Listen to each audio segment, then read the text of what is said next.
I now yield to my colleague from the great state of Texas, Mr. Paul, for as much time as he may consume. The gentleman from Texas. And I reserve the balance of my time. Okay. I thank the gentlelady for yielding. Reserving her time, and I yield to Mr. Brady or Mr. Paul or Mr. The gentleman from Texas, Mr. Brady, is recognized and is yielding time. Okay. It sounds like I will have enough time. Okay. Honorable Mr. Paul of Texas, but would yield 5 minutes if you would. I thank you. I thank you both for yielding, and I ask unanimous consent to revise and extend my remarks.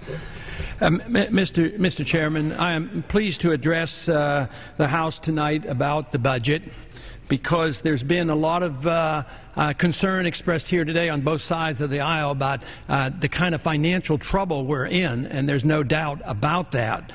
But sometimes I think we go back and forth, spending more time blaming each other rather than dealing with the real problem.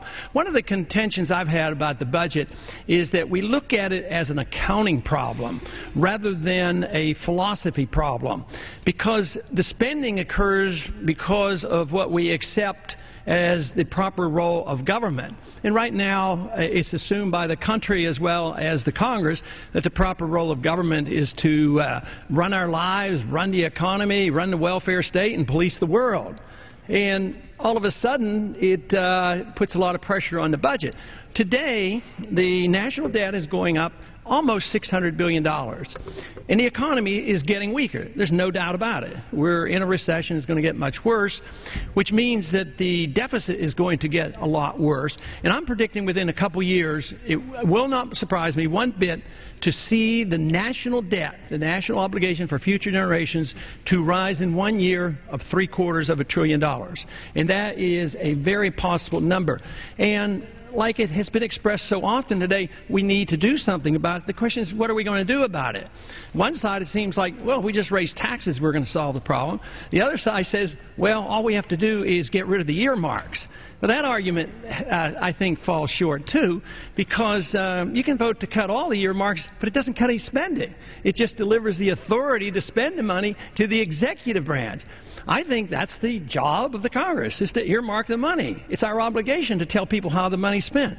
And those who think that we can solve this problem by just getting rid of earmarks, they never talk about the earmarks overseas, the hundreds of millions and not billions of dollars we spend overseas. We earmark them to certain countries, into building military buildings overseas. What about the earmark for the embassy in Beirut, in Iraq? It's cost $1 billion. That's an earmark. But the side that says that we can solve this problem by cutting earmarks never talks about these earmarks. Just think of the earmarks in the military budget. I mean, billions. And what do? We finally elect a different Congress to deal with some of these supplementals and emergency spending that we don't have the guts to put on the budget. So we elect a new Congress, and what do? We have the continuation in all the budgets presented today. We're still going to finance the war as an off-budget emergency item. We're not being honest with ourselves, and we pretend that the problem is there, and if we talk about it, it's going to go away. The way I see it is there's only one way that we're going to attack this, and that is decide what our government ought to be doing. And the Constitution is very clear. The government ought to preserve our liberties, give us a strong national defense. It shouldn't run our lives. It shouldn't run the economy. It shouldn't police the world. We're not supposed to be the policemen of the world. But everybody talks about it, and both sides of the aisle have no hesitation to spend every cent the executive branch asked for to run a war that was never declared. We now spend $1 trillion a year going up. This year it's going to go over $1 trillion to run the operations overseas. That means all the foreign aid and all the military, $1 trillion to do things we shouldn't be doing.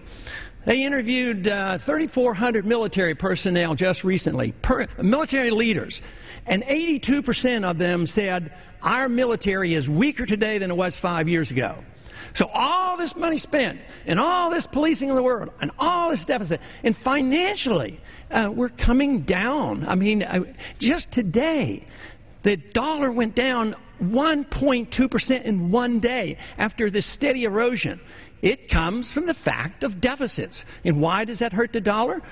Because we don't have enough money.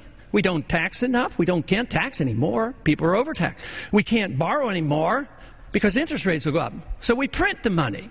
And the more money you print, the further the dollar goes down, then everything goes up in price. So it's a cycle that's coming to an end. And the value of the dollar is really telling the whole story. We've overextended ourselves because we do not challenge the whole notion of what we ought to be doing here and what our government ought to be all about.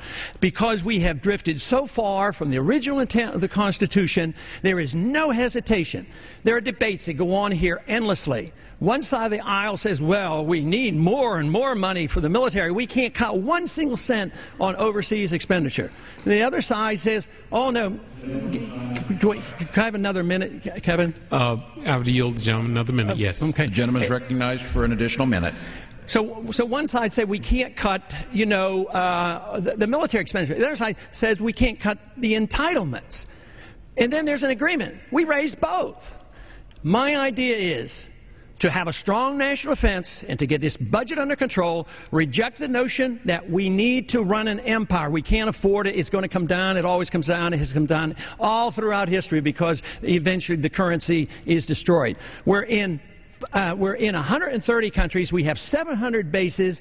Our military now is in worse shape than it was 5 years ago, according to our military. So it's time we look at the strategic, the philosophical problems. And I say, unless we do this, this will end badly. It's going to end with a major economic crisis. It's going to be worldwide, and we here at home will suffer, not only economically, but inevitably, under these conditions, the people lose their liberty. And our liberties are being eroded every single day that we're here. So yes, we take an oath to obey and uphold the Constitution against foreign domestic.